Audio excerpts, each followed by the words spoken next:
नमस्कार, किसान कार्यक्रम में आपका स्वागत है।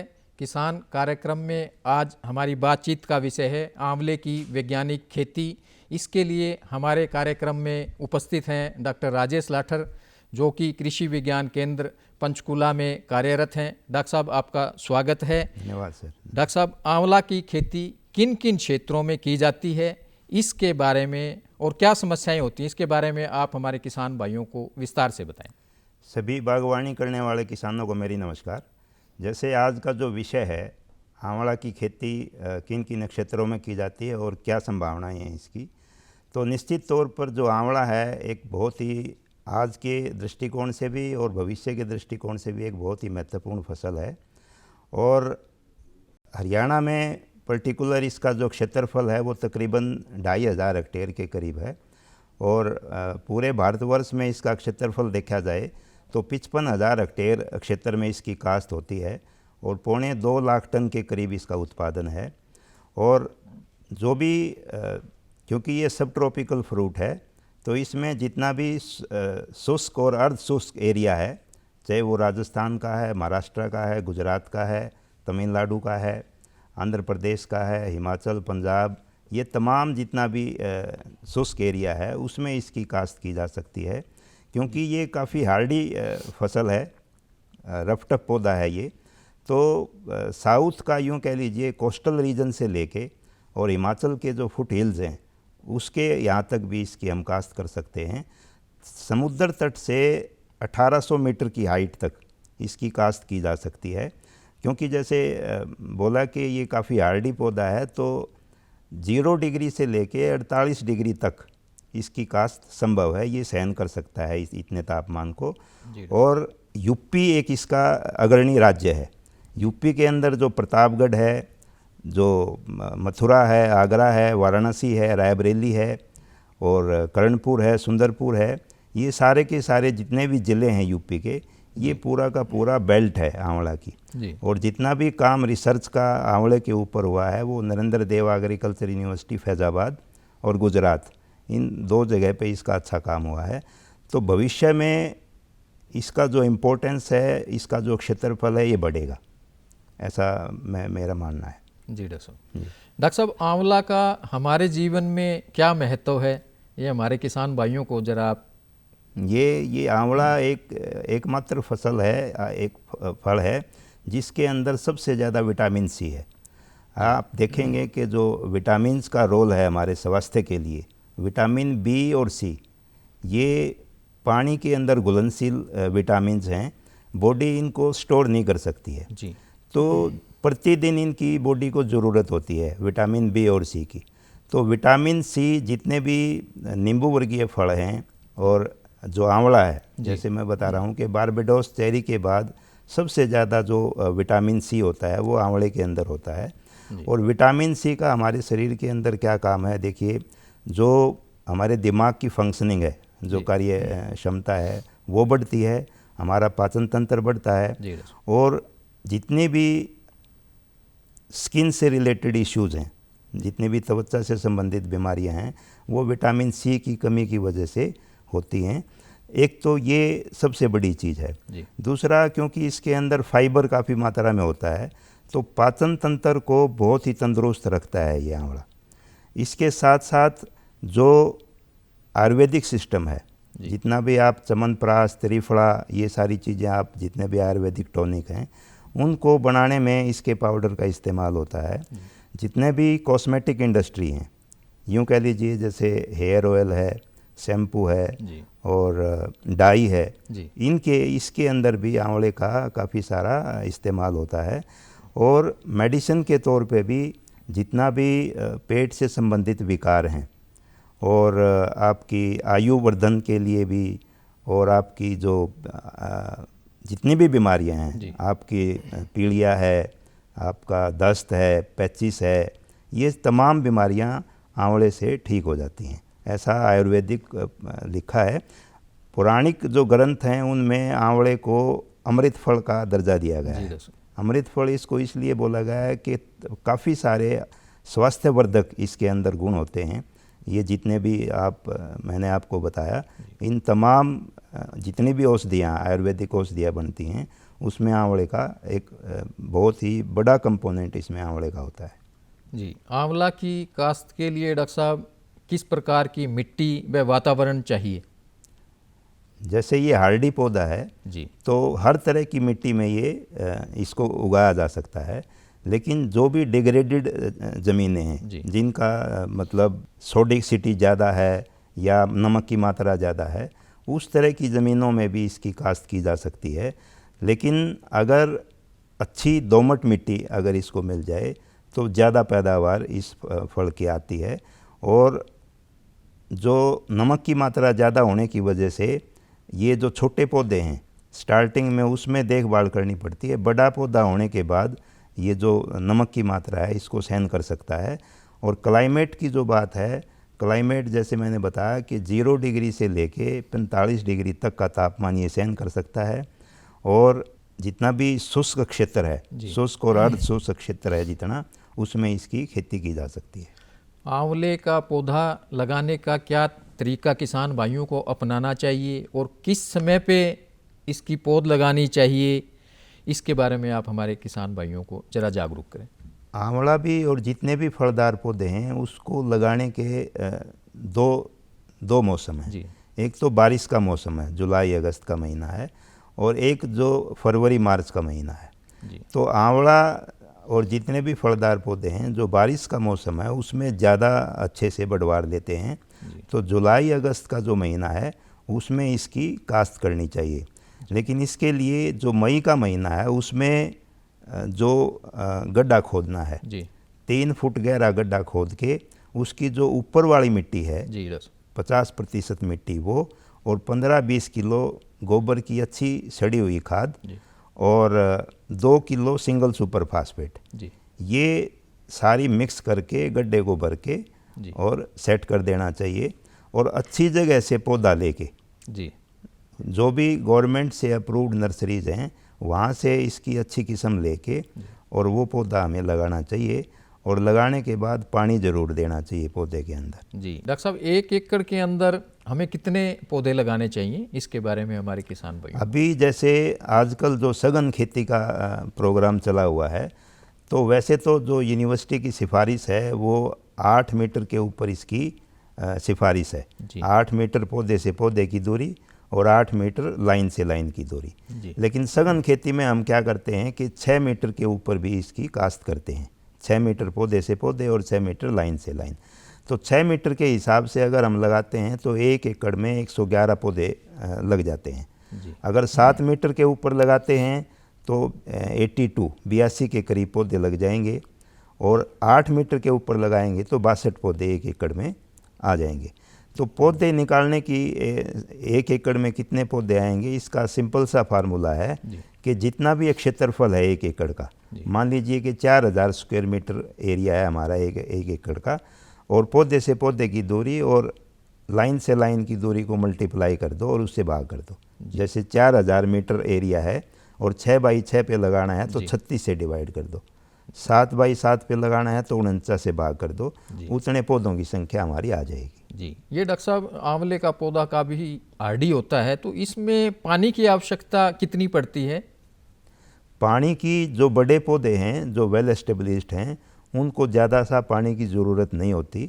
लेकिन जो छोटे पौधे हैं 3-4 साल तक पौधे को केयर करना होता है, तो उसमें 15 से 20 दिन के अंतराल पे इसमें पानी लगाना चाहिए।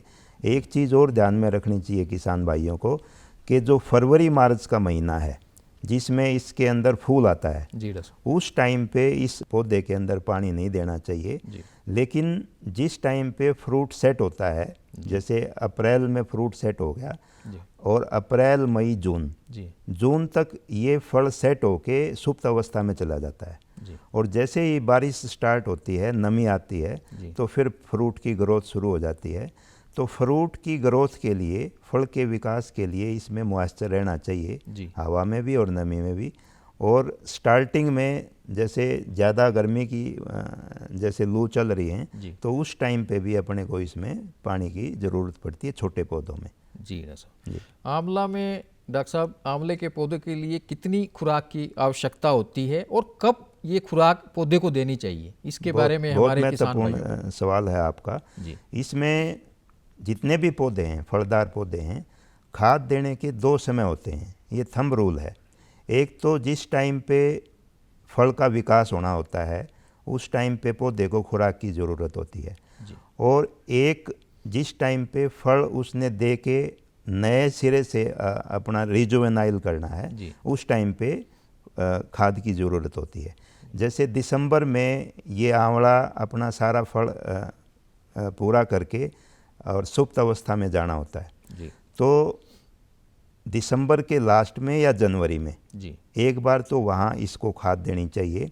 और फिर जुलाई अगस्त में जी जिस टाइम पे फल का विकास होना होता है उस टाइम के ऊपर भी इसको हर तरह की खुराक देनी चाहिए। खुराक में क्योंकि हर पौधे को 16-17 तरह की खुराक चाहिए, 16 तरह के पोषक तत्व चाहिए, जी तो इसमें हमें कोशिश ये रखनी चाहिए कि जो केंचुए की खाद है, गोबर की खाद है, इस तरह की खाद यूज़ करेंगे तो हर तरह के तत्व इसमें थोड़ी थोड़ी मात्रा में पौधे को मिलेंगे। जी डॉक्टर साहब। जो मिट्टी की भौतिक स्थिति है, रासायनिक गुण हैं, वो उसमें इजाफा होगा। तो 2 टाइम पे दिसंबर के लास्ट में और जुलाई अगस्त में इसमें खाद देनी चाहिए। और स्टार्टिंग में 10-15 किलो खाद जो गोबर की खाद है वो, और 100 ग्राम नाइट्रोजन प्योर, जी 50 ग्राम जो फास्फोरस है वो, और 100 ग्राम पोटास, जी ये पौधे को लगाते वक्त एक बार जरूर डालना चाहिए। ये डॉक्टर साहब, आंवला में काट छांट कब करनी चाहिए और इसमें प्रूनिंग करते हैं या नहीं करते हैं, इसके बारे में थोड़ा सा हमारे किसान भाइयों को जागरूक करें। कुछ किसान भाई इसकी वजह से मुझे लगता है शायद पैदावार में भी काफ़ी इस चीज़ का प्रभाव रहता है, तो उसके बारे में हमारे किसान भाइयों को प्रूनिंग इस फल में ज़्यादा सा रिक्वायर्ड नहीं है, ज़्यादा ज़रूरत नहीं होती प्रूनिंग की, लेकिन शुरुआती सालों में इसको शेप देने के लिए ट्रेनिंग की ज़रूरत है। ट्रेनिंग का मतलब है कि आप पौधे को एक अच्छी शेप दें। प्रूनिंग एक ऐसा प्रोसेस है जिसमें ज़रूरी हो जाता है काट छांट करना फल का उत्पादन लेने के लिए। जैसे बेर के केस में अगर आप देखोगे तो बेर में प्रूनिंग जरूरी है। अगर आप बेर में प्रूनिंग नहीं करोगे तो उसमें फल नहीं आएगा। लेकिन आंवला के केस में ऐसा कुछ नहीं है, प्रूनिंग इसमें रिक्वायर्ड नहीं है, लेकिन ट्रेनिंग शुरुआती जो 4-5 साल हैं उनमें एक अच्छी शेप देने के लिए 1 मीटर पे कट लगा के फिर 3-4 टहनियों पे कट लगा के मॉडिफाइड लीडर सिस्टम जो है, ताकि ज़्यादा धूप इसके अंदर जाए और फल का विकास अच्छा हो, इस टाइम पे करनी चाहिए।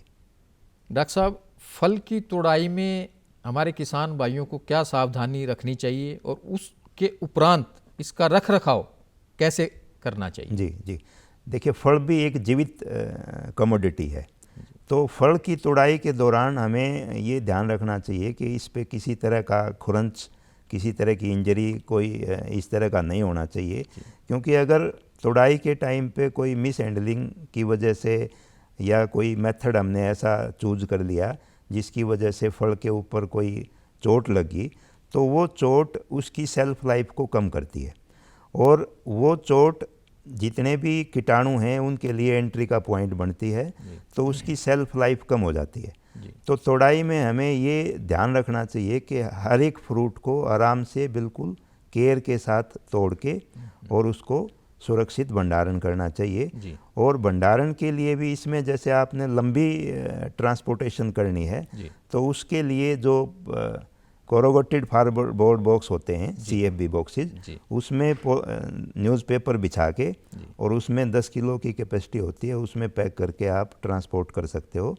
लोकल मार्केट में अगर आपको ले जाना है तो जो प्लास्टिक की क्रेट होते हैं उसमें आप डाल के उसको मार्केट कर सकते हो। इसमें ग्रेडिंग एक बहुत ही इम्पोर्टेंट कंपोनेंट है। साइज़ के हिसाब से हम ग्रेडिंग करते हैं इसके आंवला के अंदर। जो A ग्रेड का फ्रूट है, बड़ा साइज़ का जो फ्रूट है, वो मुरब्बा और कैंडी इसके बनाने के लिए यूज़ होता है, और जो B ग्रेड का फ्रूट है, जो छोटा साइज़ का फ्रूट है, वो हमारी आयुर्वेदिक इंडस्ट्री में जाता है, जो च्यवनप्राश और त्रिफला बनाने में यूज़ होता है। और जो C ग्रेड का फ्रूट है, जो इंजर्ड हो गया, तोड़ते वक्त चोट लगी वो सारा का सारा प्रोसेसिंग इंडस्ट्री में जाता है ताकि उससे पाउडर और ये सारी चीज़ें बना सकें। डॉक्टर साहब, आंवला में कौन कौन से कीट पौधे को नुकसान पहुंचा सकते हैं या पहुंचाते हैं, उन कीटों के बारे में थोड़ा सा हमारे किसान भाइयों को जागरूक करें। इसमें ज़्यादा सा इसमें कीट का नुकसान नहीं होता, लेकिन कई बार मौसम इनके कीटों के अनुकूल हो जाता है। जी तो इसमें एक तो जो मिलीबग है जी उसका अटैक होता है और एक एफिड का अटैक होता है। जी तो वो एफिड और मिलीबग क्या करते हैं कि पत्तों के ऊपर से और जो टेंडर सूट्स हैं, जो कोपले हैं, जी उनके ऊपर से रस चूस के पौधे को नुकसान करते हैं।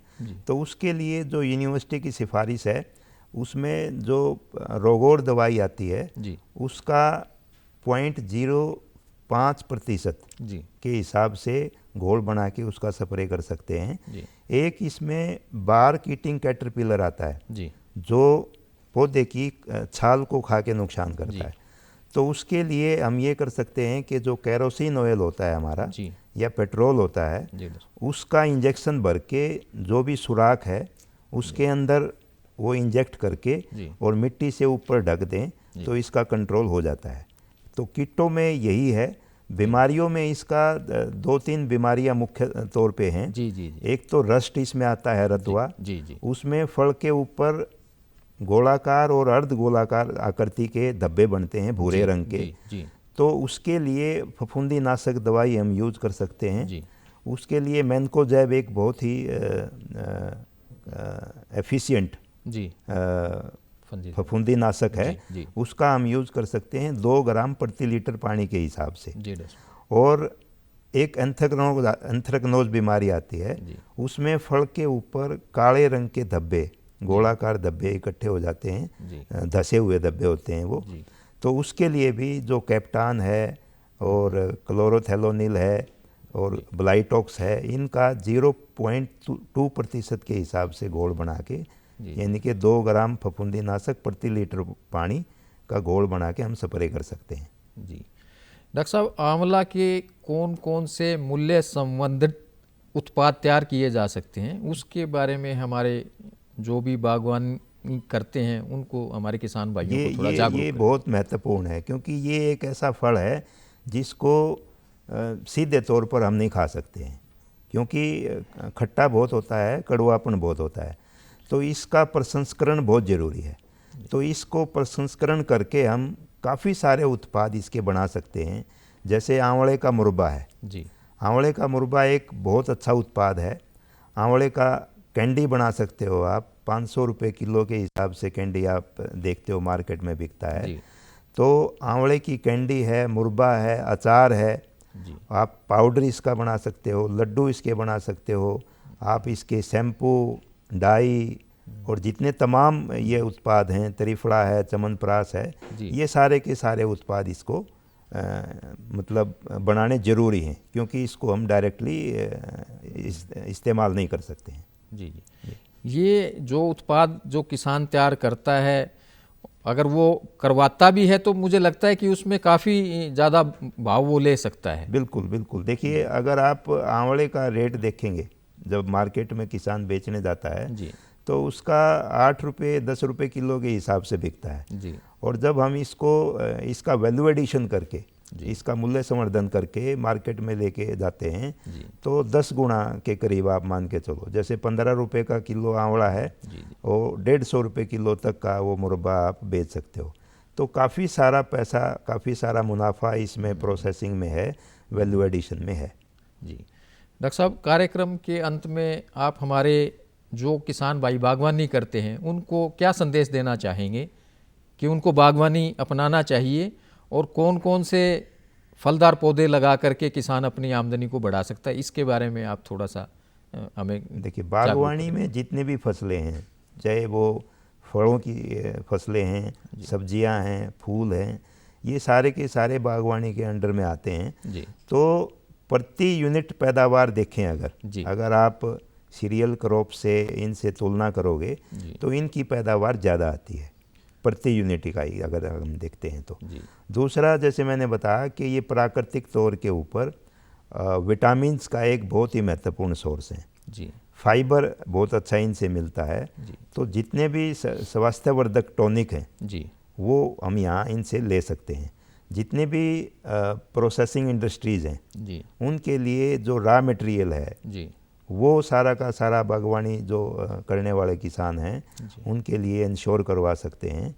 तो मुनाफा काफ़ी कमा सकता है किसान बागवानी की तरफ जाएगा तो। जी जी और आगे आने वाला टाइम बागवानी का रहेगा, बिल्कुल क्योंकि जो जितने भी स्कीमें आप देखोगे डाइवर्सिफिकेशन की बात हम करते हैं। जी और एक बात और मैं ऐड करना चाहता हूँ इसमें, क्योंकि ये फसलें, बागवानी की फसलें, जितने भी फलदार पौधे हैं जी इनके बीच में हम दूसरी फसलें भी ले सकते हैं। जी जी जो छोटे ड्यूरेशन की फसलें हैं आप उनमें सब्जी लगा सकते हैं, जी। दलहनी फसलें लगा सकते हैं।